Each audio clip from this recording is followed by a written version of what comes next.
This is 5 reasons you should stay calm during a match, and this applies to any game, but a lot of the reason I'm talking about this today is because in League of Legends, one of the highest played games in the world right now, there is a lot of rage.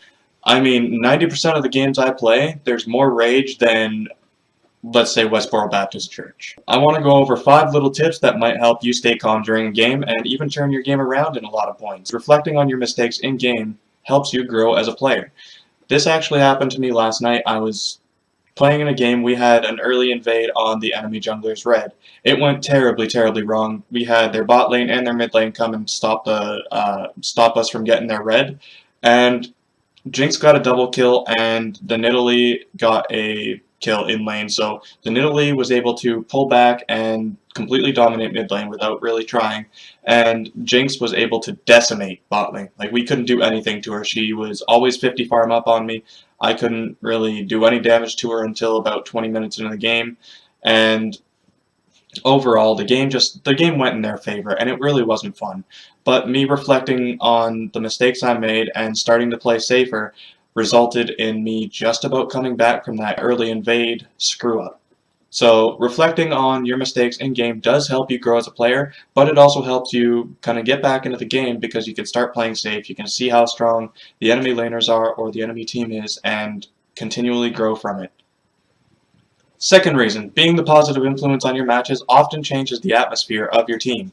This being said, you could be the positive influence on your team and nobody will listen to you because they think that you're being too positive and that eventually you'll rage. But there are actually a lot of points in the game where if you're the positive influence, nobody's going to blame you for anything. Nobody's going to say you fucking suck and get the hell out of my match because you're not the one being the toxic influence. You're not the one that's saying, well, the game's over, we're screwed, blah, blah, blah. You're the one trying to push back the game, trying to force people to, get their head in the game and allow the game to be won when it can be won still.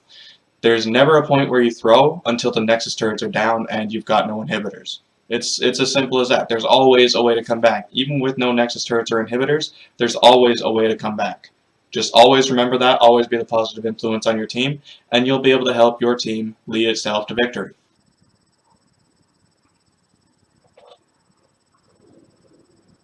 That is really loud. The third point I wanted to talk about is being calm generally prevents tilting under pressure. So if you're calm in lane, your laner is ahead 3-4 kills, and you want to get back in the game, and you know that there's no way they'll be able to take your tower, but they are stronger than you, and if you trade with them, you're going to die. Being calm will help prevent that, so don't just rush in to try and get that CS. Even if you miss a few, you're still going to be able to come back. I did touch on the fourth point earlier. It's less likely to get reported for being toxic or feeding. This is true for any game. A lot of games where you're a toxic douchebag, you're going to get reported for being that toxic douchebag. So if you're staying calm and just generally being the positive influence on your team, you're less likely to get reported, you're less likely to get banned, chat restriction, whatever. Being the positive influence and you're just trying to bring your team back into the game and you're willing to try and, stop feeding and get yourself back into the game as well, you're less likely to get reported for anything. And the final reason is a pretty simple one.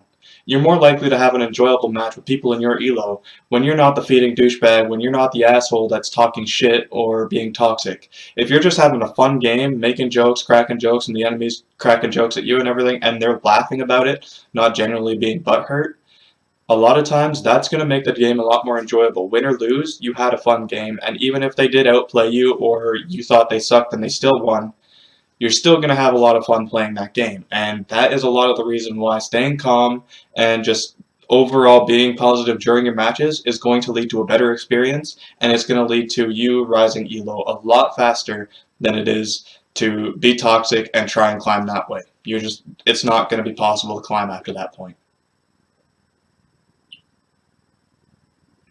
Alright guys, I want to thank you for watching my video. My name is Sixx and I play League of Legends at the bronze elo, but I am right around silver, so even though I might not seem good, I do have tips that will help everybody improve their play in the lower elos, and even some of this advice can be transferred to a higher elo play. However, if you liked my videos, please like and subscribe, and make sure you share the video with your friends. If you think they're toxic assholes and you think they need some positive reinforcement, show them this video. It's an anti-rage video, and I'm actually playing better without the rage, so maybe they will too. Have a good one.